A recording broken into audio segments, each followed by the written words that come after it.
So on the strategy call, we basically get into your Google Analytics account and pull out a bunch of data to say, okay, here's how many people are abandoning in the checkout, in different stages of the checkout, payment page, cart page, etc. Here's how many people look at 2 products, 3 products, but they don't end up moving into the cart. And so we're basically building those cohorts to say, okay, here's the different cohorts of people that abandon. Here's the percentage that I think you could save with a proper live chat strategy. Here's what that would look like as far as the strategy.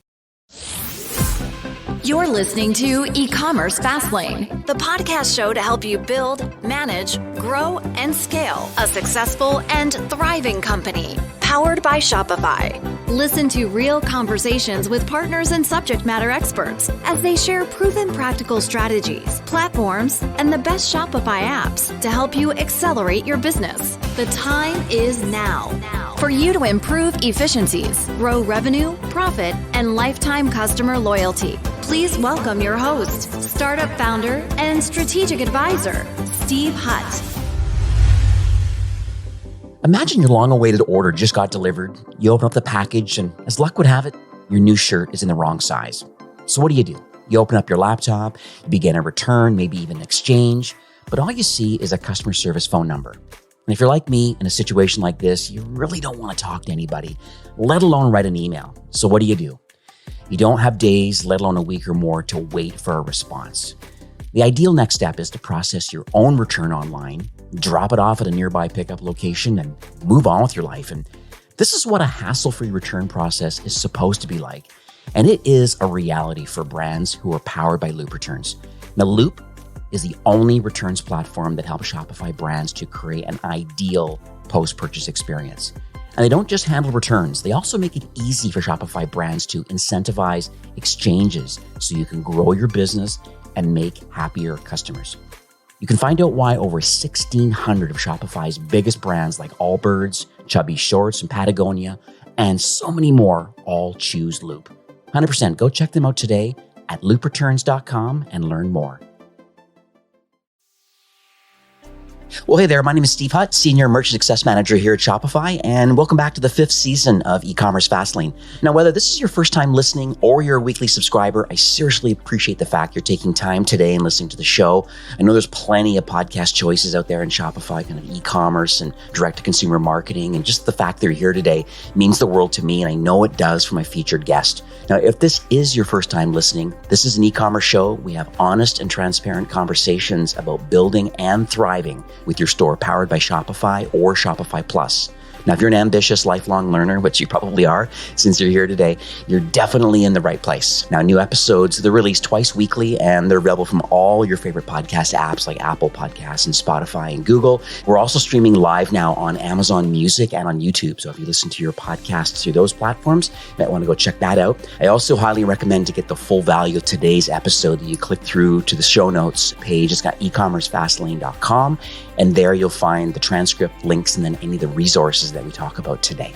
Now, today's episode, finally, my guest is John Tucker. We've had a hard time trying to get him on the show. More my fault. Lots of challenges in Q4 right now. But he is a founder and CEO of a company called HelpFlow, and they're at helpflow.com. And what they do is they offer 24/7 live chat teams. So they have the full scalability that really helps Shopify brands to drive more sales by predicting and saving abandonments on your Shopify store. So they have a team of agents, and they literally connect directly to your store, and they help close sales on your behalf. So it's a very timely conversation, I believe. We're right in the midst of Q4, this holiday busy time right now. And I believe that, one of the big tactics I always talk about is we have to scale up and think about the customer service and live people on your website that want to buy today. And having a pulse with live chat are one of those things that I think really differentiates a lot of brands.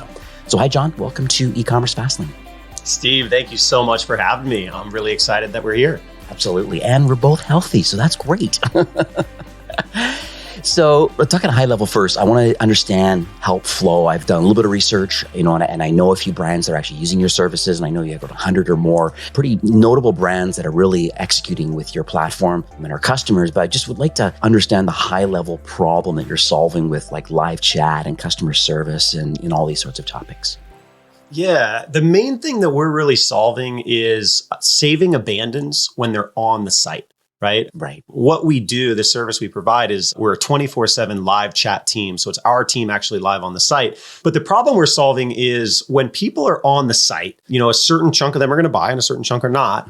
And there's tons of ways to save abandons after they leave, right? You've got your Klaviyo sequences, you've got SMS, you've got ads, you've got a ton of different stuff. What we've really focused on over the last 7 years is basically predicting if somebody is likely to abandon based on what they're doing on the site, and then engaging in a conversation with them a couple steps before they abandon. Right. So we're essentially like watching when they're starting to get confused and sparking up a conversation and, ultimately using that conversation to close a sale.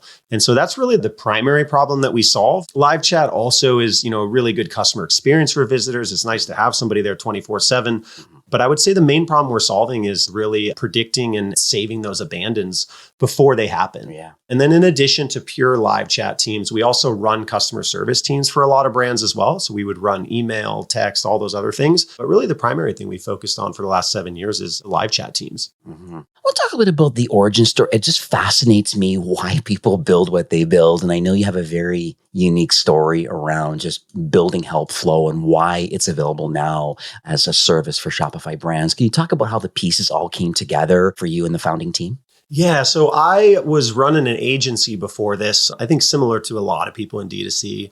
And essentially, I was focused on driving leads for clients, mostly small business stuff, nothing too crazy. But one of the things that we stumbled on is, really recommending to our clients to use live chat and basically engage with your visitors, right? And it was not us doing the live chat at that time. It was us, putting the software on there and getting the client all set up, and then the client would run it. And what we saw happen is it worked for driving leads. It worked for connecting with visitors and converting a lot more visitors. But like clockwork, multiple clients that we had going for, they wouldn't keep it active. They wouldn't keep it going. And the reasons were kind of all over the place, but they all kind of came down to, we just don't have time for all these chats that come in. Right. Because when you do it well, like you end up getting a lot of chats. And so multiple clients ended up getting to the point of asking us like, why don't you just run it? Right. And so I basically remember client Mark in particular, I said, look, I'll run it for a week so you can see like there's a clear business case here to hire somebody, and then you'll hire somebody, right? Maybe you don't need to run it yourself, but like, let's hire somebody to run it. And so we did that and it worked really well. And then he said, what would it cost for you to just keep running it? Because it's obviously working. And the same thing happened with a couple other clients. And I said, okay, like there's clearly a problem here, clearly value for the client. And now I realized pretty quickly, like, wow, like we could run chat for a lot of different brands because this wasn't that complicated to get it going for Mark in that particular case. And so we basically launched it out of that pattern, and it caught on pretty quickly in the early days. Mark was not an e-commerce store. He was more of a lead gen service. And we basically launched, got a number of e-com brands on board pretty quickly, and then just kept growing from there. And pre-COVID, we were already a pretty good size at that point. We had a great team, had already solved kind of the scale issue. And COVID just completely supercharged our growth and really blew up after that. But yeah, it all came out of multiple clients saying, yeah, live chat works. We don't have time to run it. Can you run it for us? Yeah. That's awesome. One thing that I was wondering about the live chat side of it, over the years, you have obviously fine-tuned some of these processes about how you engage. You talk about like understanding maybe the browsing experience of a site visitor. Is there any kind of AI component, or trying to understand maybe some of the triggers? Like, I'm not asking necessarily for the secret sauce of kind of how things are working, but just interesting to me that are there things that are happening with your chat software that I assume you supply to the brand if you're going to do chat for them?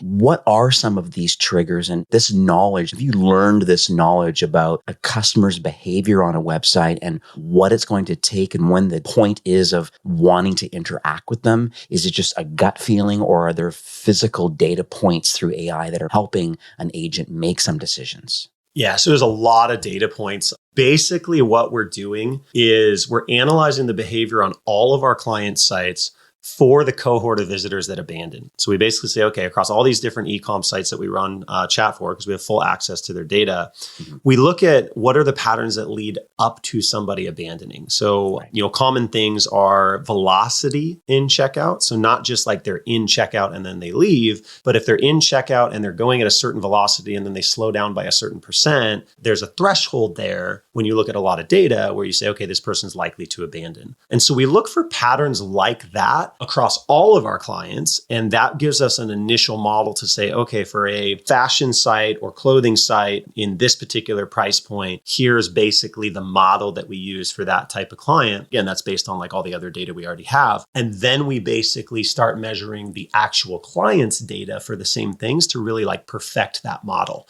So that's really the starting point, is what leads up to an abandon and how can we engage with people a couple steps before. And then we're basically tracking that over time. So we're tracking the response rate on the greetings that we send. So a lot of the chats are going to come from automated greetings that say, something along the lines of, do you have any questions I can help with? I want to let you know I'm online. Something like that, very informal. Right. And so we'll track the response rate on those and then basically just optimize from there.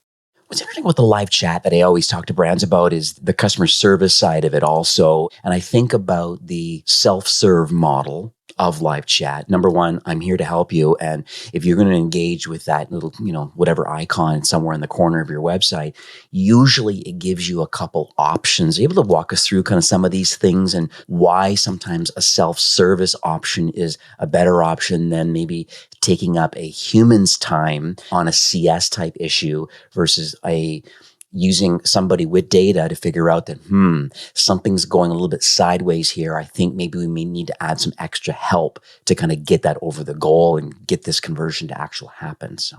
Yeah, it's a good question. So our approach has been to use a lot of AI and automation on the back end between the visitor and the agent. So the only automated message that goes to the visitor is that first greeting that says, I'm online. I wanted to let you know if you have any questions, right? That's the only automation that goes to the visitor. On the back end, we're spoon feeding a lot of information to the agent based on, what pages the visitor has been on, order information about the visitor, et cetera. And so that's been our approach, is to have the automation on the back end.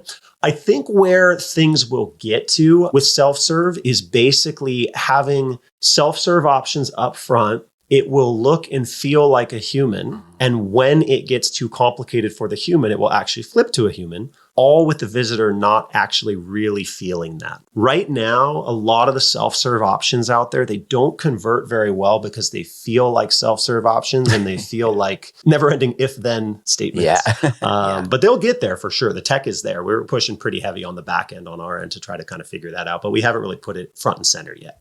Yeah, you're absolutely right about that because, and I think a lot of brands are smart. They're saying that, hey, they're actually showing like even a robot icon and saying that, we have a self-serve option right now, but you can talk to a live agent if you need to. But here's some of the main topics that people typically ask for, like, what's my tracking number? It's probably number one. Number two, what's your return policy? These things, you should have direct links and be able to get directly into Shopify's backend to be able to look those sort of things up. And then if that's not a satisfactory answer, then from there, I like to speak to a live agent now to kind of get into it. And then from there, have access to the full the full customer record, and then knowing, hey, where are they at? And, and then trying to follow up that way. So that's good to hear that there is processes and you're thinking about that into the future about how we can, instead of them being two separate components, let the process just happen kind of organically and naturally from within chat. But then a human kind of kicks in. It's very interesting that that's kind of where the future's headed. Yeah, I definitely think that's where it will end up, just that seamless process for the visitor. One thing I've noticed too, obviously a lot of stores do use live chat. I recommend it highly. One thing I always tell people is that it just gives a pulse that someone's actually there, or at least the perception that someone is there now to help you.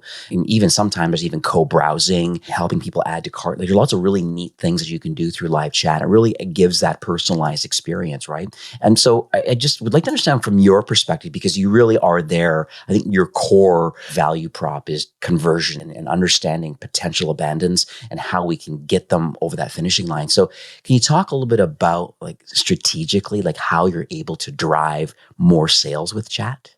Yeah. And I always tell people, especially in these types of interviews, all the stuff I'm talking about is stuff you could definitely implement with your own team. Okay. It just takes, resources on the team side and focus. The key things that I see that are really important to drive sales with chat, whether it's us or doing it in-house, number one, using chat invites, proactive chat invites, using those really strategically. Because if you get invites right, anywhere from like 70 to 80% of your chat volume is going to come from those invites. And so it's really important to focus. Number one, it's really important to use invites. But number two, it's really important to get the timing and messaging of those right. And so you want to make it based on when somebody's starting to slip away from the purchase process or starting to look like they're confused. That's one thing. And that makes sure you're not annoying visitors. Sometimes people say, oh, I don't want to use invites because I don't want to annoy my visitors. It's not annoying as long as you don't make it super aggressive right up front, 10 seconds when they're on the homepage, right? You got to get that timing right. The second is messaging. You don't want to be salesy or too personalized in those messages. Like we could theoretically, depending on the Shopify setup, we could theoretically say, hey, Steve, welcome back. We haven't seen you since Tuesday. Like, did you buy it yet? You know? Yeah. But it wouldn't make sense to do that. That would be creepy. And so what we do is we do intentionally like informal messaging, right? I wanted to let you know I'm online. Do you have any questions I can help with? Just like you would do in a retail store. And so chat invites, super, super important. The second one that we see really often, and this is part of why it makes sense to have a dedicated chat only team, even if it's in-house, is the response time. It's really, really important to have your response time be lightning fast, right around 10 seconds as quick as you want to see it. And the reason for that is the conversion rate drops a ton as you pass, 10, 12, 15 seconds, especially if you're using greetings. So if you're using greetings to invite somebody to chat and then you don't respond for 26 seconds, you've interrupted them and then they sit there and then a lot of them will end up breaking their conversion flow. And so they won't actually end up converting. So that response time is super important. Same thing with pre-chat forms. You don't really want to use pre-chat forms because it adds friction to the process. So that's kind of in line with the slow response times. Like if somebody has a question, let them press a button and talk to a human, right? Like move them to that support stage pretty quickly. And then the last piece is if you look at your traffic, when you get chats, you're able to convert way higher than for people that don't chat, typically like 4 to 7 times higher if you end up chatting with somebody. And if you look at your data, a lot of your website traffic and sales is going to come on nights and weekends. Even if you're a relatively B2B focused business, we see a big chunk of traffic and revenue outside of business hours. So it's really important to have the chat team there as well during that time so that you're able to be there for those chats. And so I would say those are the main things that are really important, really like invites, super fast response, and just being available. What's interesting is I happen to go to HelpFlow.com and obviously are powering your own live chat service that you offer for e-commerce companies. And I just said, hey, I'm currently recording with your CEO right now on eCommerce Fastlane. Literally within like 5 seconds, she was already there, said hello, and I hope you enjoyed that recording. So this is actually a real person who actually answered it quickly, had no idea. And so it was really, that's the great NPS score for that agent. Someday we'll do that with AI, but today it's humans. That's lovely. You mentioned a bit about internationalizations. I think that's important about being like evenings and weekends and different time zones, stuff like that. I think brands that do international shipping, and I think it's on a lot of people's radar. How do I get it there? And the duty and tax compliance, a lot of kind of stuff. So if you have that tech organized and you can fulfill an order internationally, the challenge is being able to communicate with them. Is there ever a language barrier? I guess natively it's in English. Are there opportunities with your solution for other languages, Spanish or others? Man, that's a really good question. So we've explored this a lot through the years. Where we're at this point is we provide the chat in English regardless of where the visitor's at. And the reason why we do that is if you do any sort of like auto translation component in between the agent and the visitor, it creates some really weird situations. Mm-hmm. We do make clear that it's in English, but then we can give them some other options such as doing an email ticket or taking a message or some of those things, which almost never gets used, frankly. But I think the reason why this works is because of the channel, because it's chat. People are very comfortable chatting in English in most parts of the world based on what we're seeing. I don't want that to be like a naive American's view of like everyone will speak English. But that's what we've seen because we've tested a number of different ways of doing it. And I think part of the reason why it works is if somebody is needing to speak in their native language, a lot of times we've found, because we can see this based on how the conversation goes, they use their own translator on their end. And so what we've found is keeping it in English to make it seem and feel natural is better than doing any sort of tech-based localization. Right. And then if you end up doing pure localization, where you hire agents in those regions or agents that speak that language, the economics get way out of whack because then you've got, you don't get the benefits of like a shared agent model like we have. You end up having, more of a pure payroll type of situation where you've got individual agents working on an individual client. So it kind of bloats the cost like that. I see. What's interesting, even I find even some development work and things that I get done for Shopify brands or even for WordPress, part of the CMS that's driving e-commerce Fastlane out of the Philippines or India, very clearly they know where the bills are being paid. So they make a point of being as articulate as they can, both verbally and in writing in English. I mean, you just, go to FreeUp or Fiverr and Odesk and Elance and all these places where you could potentially hire somebody or finding a VA.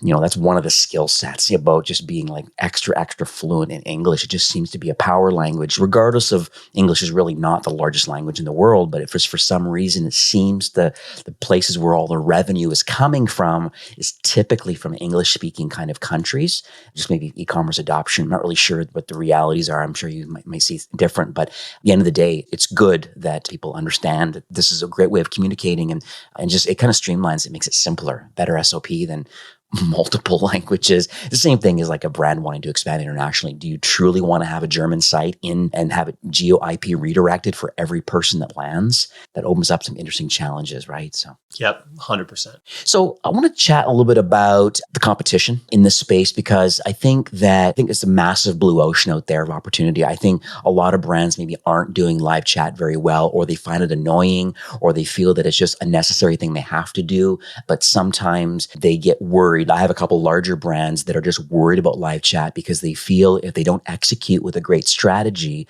it actually tarnishes their brand. Like they want to have this speedy kind of communication and a self-serve option, and they want to help nudge people along for conversions. Like all brands want that. A lot of them are scared about maybe the human capital of having to manage all of that. So can you walk us through a little bit about like why brands may have that anxiety and then how HelpFlow fits into that equation, kind of take that anxiety out of the equation? Yeah, I mean, I think that scaling customer service is just one of the major hard parts about e-commerce. Like when you nail product market fit and then you nail customer acquisition, that's fairly straightforward to scale, especially if you have budget.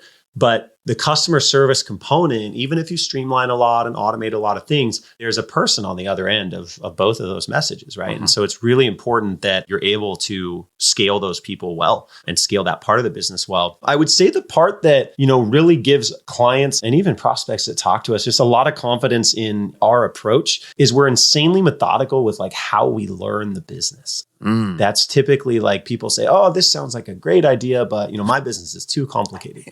And we focused on that from day one of just making sure that the onboarding process is really methodical. Again, like without getting too nerdy, we track every question that gets asked across all of our client sites over 7 years and gazillions of chats. So we know certain questions are going to be asked. We get that stuff during onboarding. We get access to your help desk. We pull all of that in. So it's a very methodical way to say, okay, these are the questions that are going to be asked.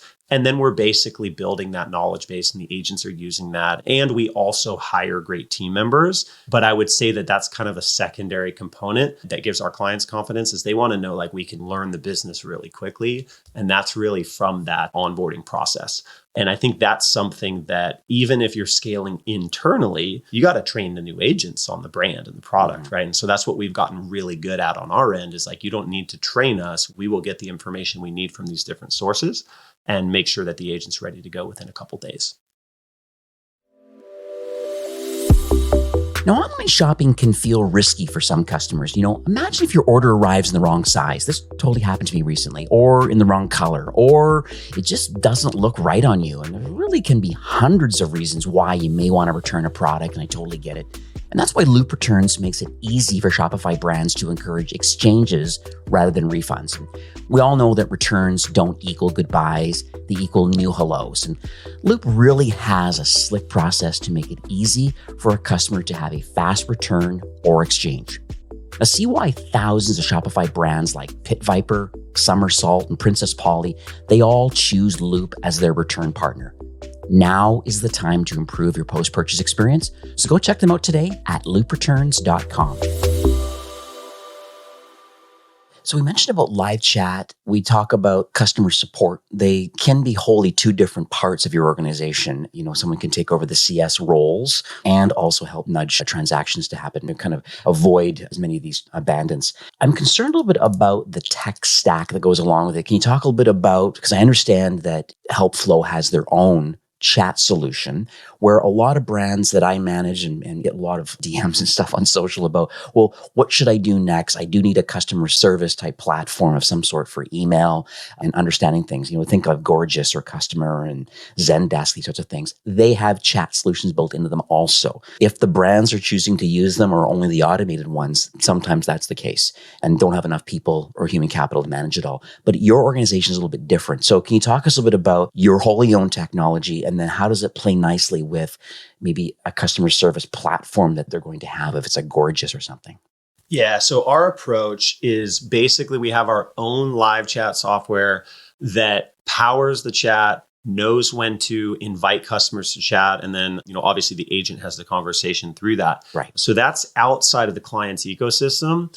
But when the conversation's done, we pump that conversation back into their help desk. So if they're on Gorgeous, Zendesk, Customer, et cetera, we're able to have that show up as a ticket within their system so that the client can continue the conversation if needed. And that's been our approach from the beginning because integrating directly into everyone else's live chat interface is a pretty complex challenge. But what we found is by having our system, we can make sure that the live chat experience is really, really good for everybody while still having the data sync on the back end. And so that's basically been our approach. And it's worked really well as far as the live chat side. When we're running, an entire customer service team for a brand, Yeah, we do that as well. In that case, we would work within their infrastructure because it's dedicated agents that only work with them. But that's been our approach on the live chat side, deep integration on the back end. Yeah, because I think there's going to be different people listening today based on their size and their complexity and maturity and stuff. I could see the CS side for agents having access to loyalty points and making some executive decisions about returns and exchanges and the exchange portal and like all that sort of stuff. And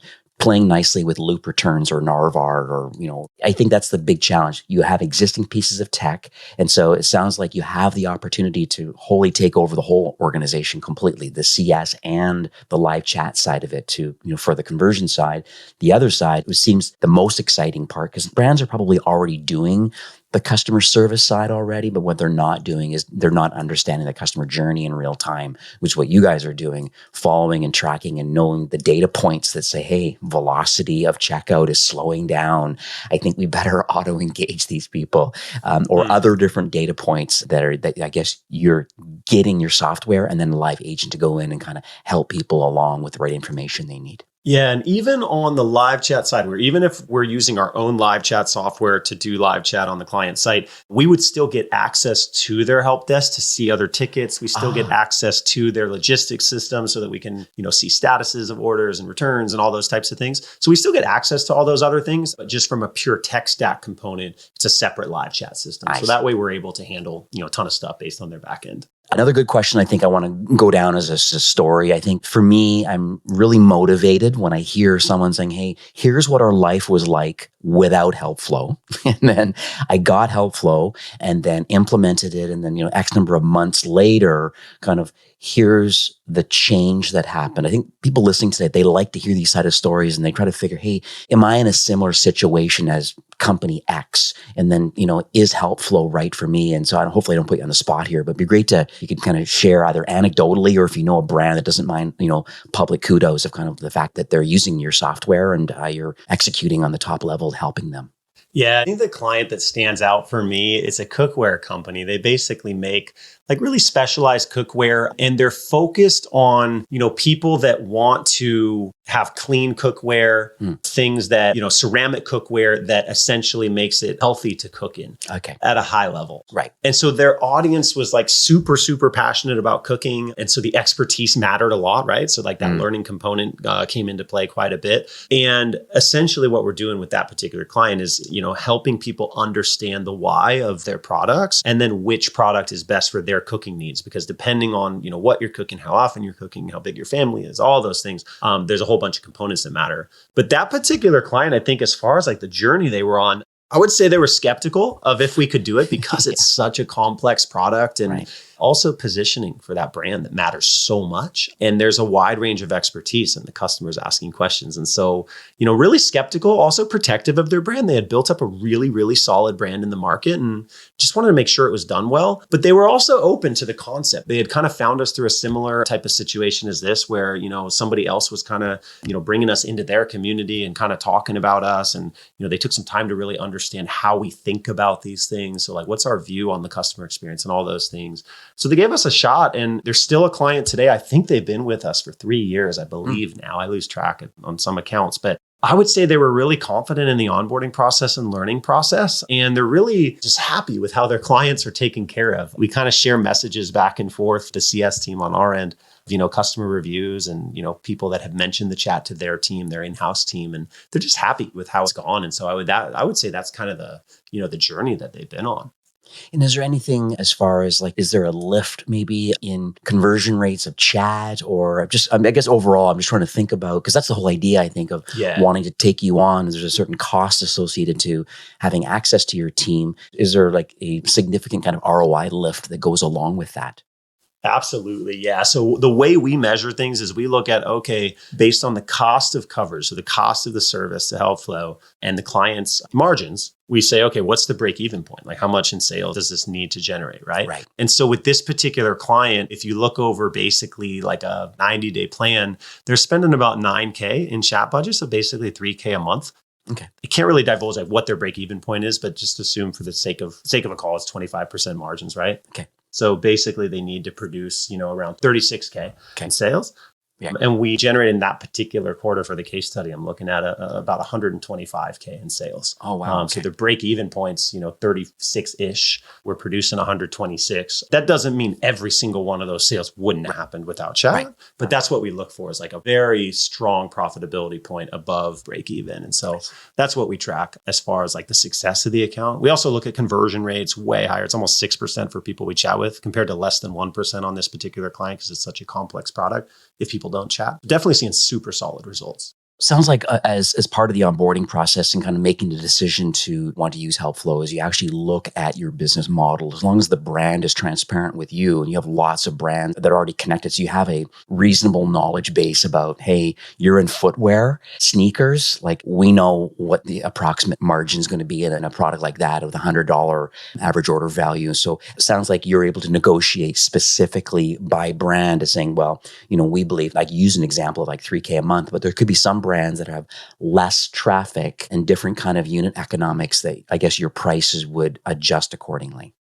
Yeah, so our pricing is based on website traffic. So how much traffic they have is really what dictates the price. Okay. But yeah, in our, our quote unquote sales process, it's really consultative, where essentially we're saying, how much traffic is there? Here it is. Here's what the price point would be. Then we look at the abandons and say, how many, sales do I think we can generate from, the checkout flow, from the cart abandons, from product abandons, these other cohorts that we pull out of Google Analytics. And then from there, we ask them, we say, look, what's your margins on an initial customer after the marketing cost and the cost of goods? And then we basically calculate and say, this is either a no-brainer, because, we need to generate 36. I see a clear path to 120. Right? It's that's a no-brainer. Or if it's tight, we're transparent about that. We say, I'm not sure this is going to work. Let's dig in a little bit more. Right. Are there any industries that you don't service? The reason I ask, because I have brands that are in the regulated markets, like CBD and cannabis, or in alcohol, or there's some kind of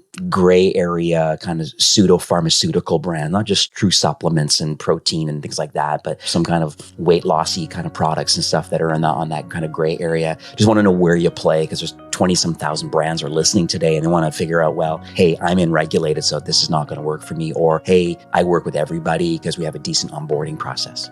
Yeah, so we work with clients in CBD and supplements and all types of FDA regulated and their equivalents around the world. So the regulation component's pretty straightforward for us. It definitely raises the pressure for the client a little bit. A lot of people are like, I got to be careful what I say. But during the onboarding process, we make sure that we understand the requirements from a regulation perspective. Okay. And also we already have clients in I don't want to say every single niche, but we haven't really come across any in the last year or two brand new niches for us. I would say the one that we don't work in is the adult space. marketplace. Okay. And the reason for that is the chat agents are on the front line. And we tried it very, very early days. There was actually a very, very large Shopify brand that came to us through an agency partner. And it worked, but we were just like, you know what? We're not going to do this. We ended up not continuing that past the initial test.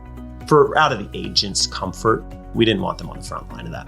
And that's fair. Even on merchant success teams, something like that, if there's any adult products, the merchant success team member doesn't feel comfortable and does bring up some interesting marketing angles that are completely unique because you can't advertise on Facebook and Google or TikTok or anywhere. And then so it's all about content and community and link building and like SEO and lots of stuff. And a lot of the team members don't have that skill set, and it just goes down a really interesting marketing rabbit hole.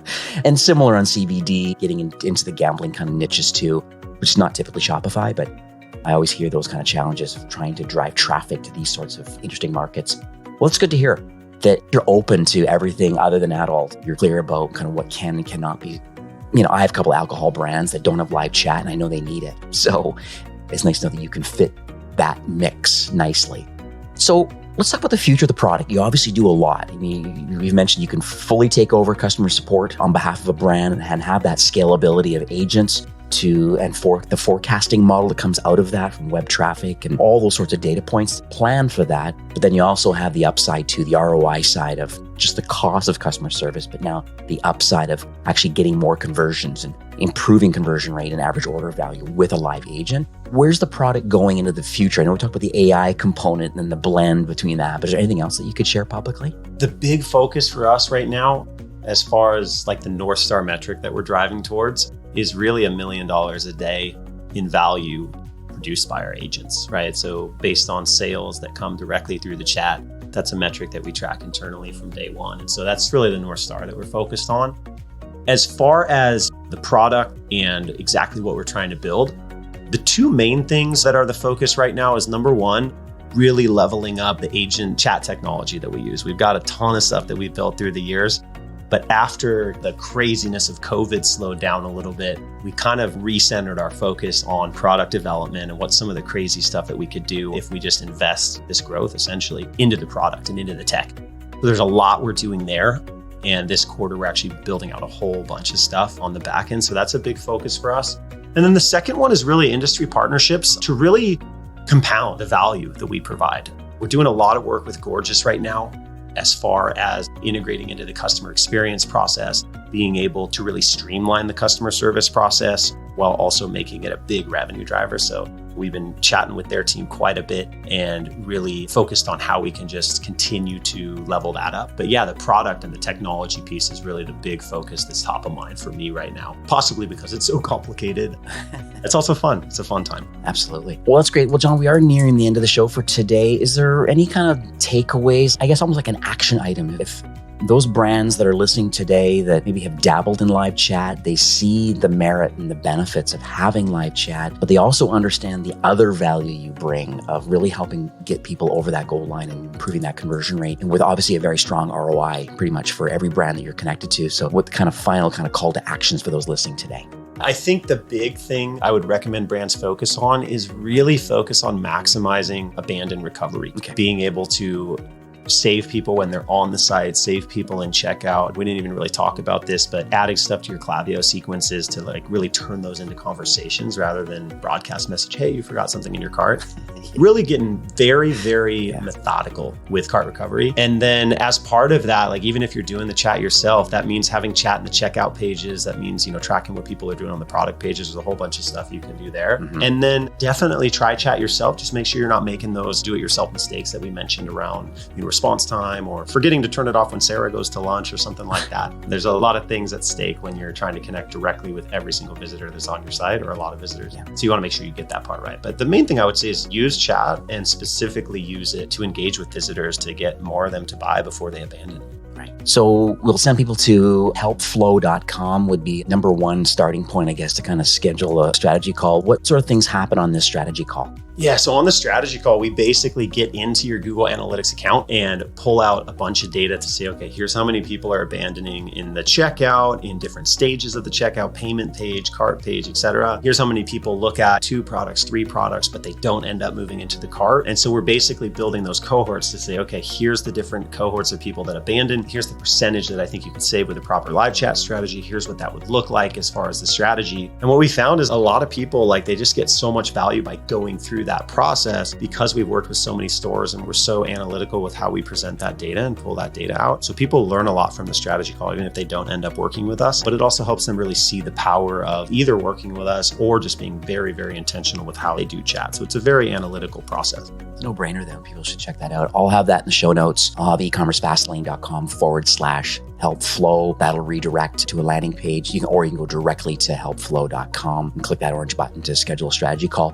I guess one last thing, we chatted a little bit in the green room before recording today, and I understand that you would like to share an offer for those that are listening to this podcast and can see themselves maybe getting involved with HelpFlow. Yeah, really 2 things. That link that you mentioned, ecommercefastlane.com/HelpFlow. There'll be 2 things there. One is basically a white paper that digs into, really how to predict and save abandons with live chat. We talked about, pieces of it today, but that white paper really goes into how to see those cohorts within Google Analytics, what to do within your Klaviyo account, all those things. So it nerds out quite a bit on how to do it. So even if you don't end up doing a strategy call, that'll give you a lot of context. And then the second thing as well, whether you opt in through that link or you just mention it on the strategy call to my team, we're happy to provide $1,000 off the first quarter if you do end up with us, just as a thank you for coming from the podcast, and frankly, as a thank you for spending your time digging in with us today on how all this works. We find that, clients that have already spent some time understanding the strategy are amazing clients to work with, and we're happy to give you a special offer there as well. And this podcast is going live in the first week of November, and knowing that with BFCM literally 3 weeks away, literally from this recording, is now a good time to get involved in the onboarding process. And can this all happen in a timely manner? Because I'm just concerned a little bit about just the amount of traffic that a lot of brands are going to get and not having this service available. Just want to make sure that you're prepared at scale, kind of help brands that may say, yes, now is a great time to get going. Absolutely. Yeah. So the onboarding process is really efficient on our end. And that's part of what I mentioned earlier of we solved the scale problem. We've onboarded so many clients that it's a pretty defined and dialed in process at this point. And also what I would say too is usually it's not so much a scale issue on our end of can we get it live quick enough? Usually it's more of a nerves thing on the client's end of do they really want to launch this the Tuesday right before Black Friday? We can do either one. But what I would say is let's go through the strategy process. And that way, at a minimum, if you're not comfortable launching for Black Friday, at least you can configure a couple quick things on your own chat system and your own CS stack to just maximize the results. And then we can touch base in Q1, but we can be live very, very quickly if the client's ready to go. But either way, I think the strategy call will give people a lot of good insights that they can apply for BFCM. Beautiful. Well, you can't see, but I've scrambled multiple pages of notes. I want to thank you. That's actually a good podcast when you have a lot of notes because, I'm merchant facing, and that's kind of the benefits of this podcast. I get inside a founder's brain and kind of understand the problems they're solving for Shopify brands. And, it's very clear that you created a great process and a system, and we're able to quantify the ROI of a small amount of money for all your tech and processes in exchange for potentially customer service, but more importantly, really helping to convert a lot of people that otherwise may not have converted. And I think that's an important upside and advantage that you have to the marketplace. So just wanted to thank you, John, for coming on the show and giving your time and your knowledge and your vision and just kind of giving back to the Shopify ecosystem. I appreciate it. Thank you so much, Steve. Have yourself a great afternoon. You too. Well, that's it for today's episode. I'd like to thank you personally for being a loyal listener of eCommerce Fastlane. It's my hope that this podcast is offering you a ton of value through growth strategies, tactics, and exclusive insider tips on the best Shopify apps and marketing platforms, all with my personal goal to help you build, manage, grow, and scale a successful and thriving company powered by Shopify. Thanks for investing some time today and listening to the show. I'm so proud and excited that you have a growth mindset and are a constant learner. I truly appreciate you and your entrepreneurial journey. Enjoy the rest of the week and keep thriving with Shopify.